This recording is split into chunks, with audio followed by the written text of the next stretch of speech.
Okay, so we talked about geometric series. So the next one we're going to talk about is telescoping series. So these two, geometric and telescoping, are the only ones you can actually come up with a value of this series. Everything else that we do is going to be, does it converge, does it diverge? That's it. Straight up converges or diverges. But these two, with the geometric and the telescoping, that's the only times you can actually come up with a value or evaluate the series, as it will. Okay, so let's do this example, and you'll see why it's called telescoping. I'm just checking to see if we had enough room. Here's example 3a.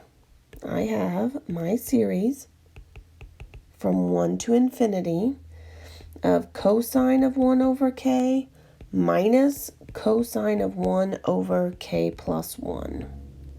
That's going to be the series we evaluate. When you evaluate a series, just like we talked about in 10.1, you do the partial sums, right? So if I'm looking at these partial sums, then I'm going to plug in these values.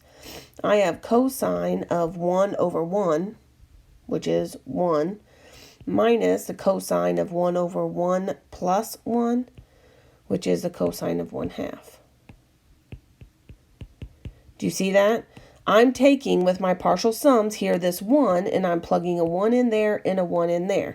So this first term right here is when k equals 1.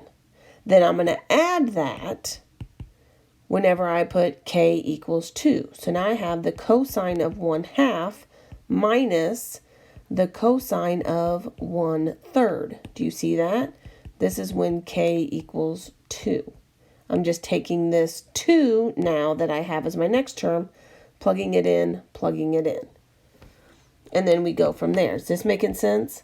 So my partial sums is as I'm adding these up. So now when k is equal to 3, I have cosine of 1/3 minus the cosine of 1/4 plus the cosine of 1/4 minus the cosine of 1/5, etc.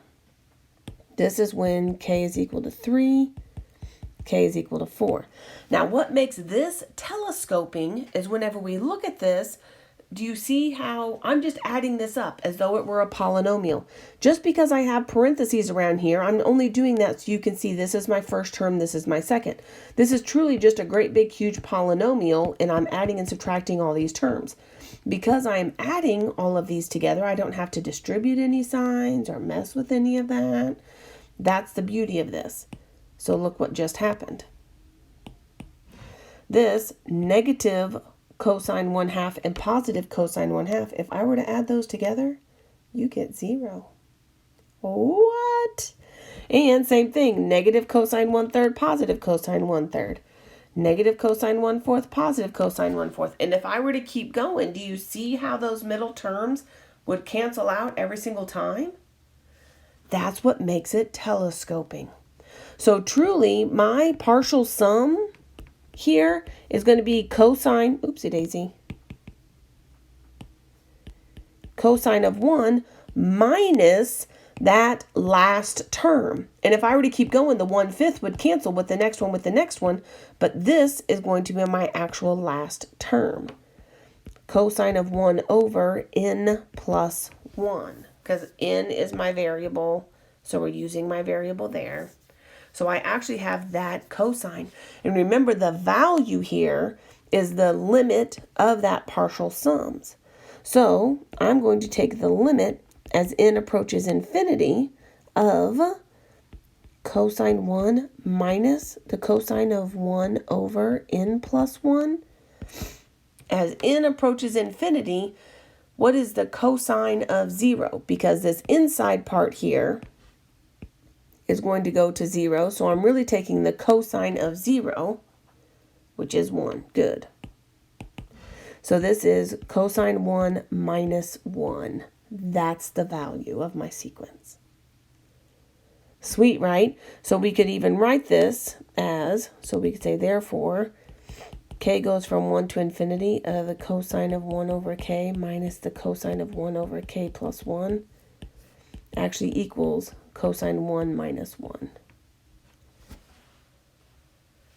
Telescoping, you can come up with that value because you can get a partial sum. Now your middle terms cancel out, and when their middle terms all cancel out like that, then you can come up with that value. Okay, let's do another one. So with our telescoping, you're looking for something that is plus or minus that I'm working out. So here is approximately example 3b.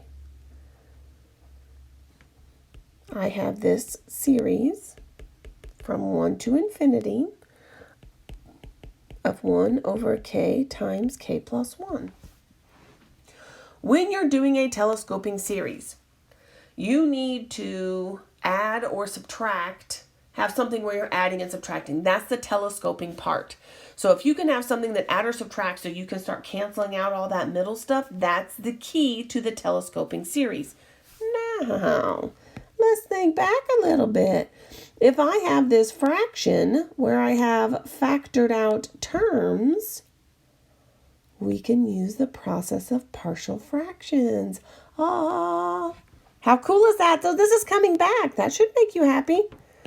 1 over k times k plus 1, oh my, is equal to a over k, oh my,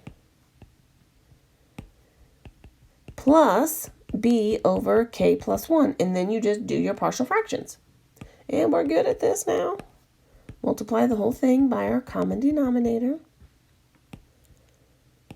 So I get 1 is equal to a times k plus 1 and b times k. Getting our combined like terms. So I don't have a k term over on the left, so I know that a plus b is going to equal 0. And I know a is equal to 1. So then we automatically know now that b is equal to a negative 1. This is a super easy partial fractions, right? All right. So if I set this up, I now am actually looking at the series from 1 to infinity of 1 over k minus 1 over k plus 1. Now with this, I'm going to scoot this up. Now with this infinite series, now we write out our terms for our partial sums. So S sub n now is going to be 1 over 1 minus 1 over 1 plus 1, which is 2, plus, so this is where k is equal to 1. When k is equal to 2, I have 1/2. Do you see what's already happening? Minus 1/3. When k is equal to 3, I have 1/3 minus 1/4, so on and so forth. This is obvious already of what's happening, so we're not going to belabor it. So my partial sums actually is 1 minus 1 over n plus 1. Do you see that? The whole purpose of partial sums is so that you can go through and you can work this out. You really need this minus sign here. If you don't get that minus sign, then it's not going to add or subtract out.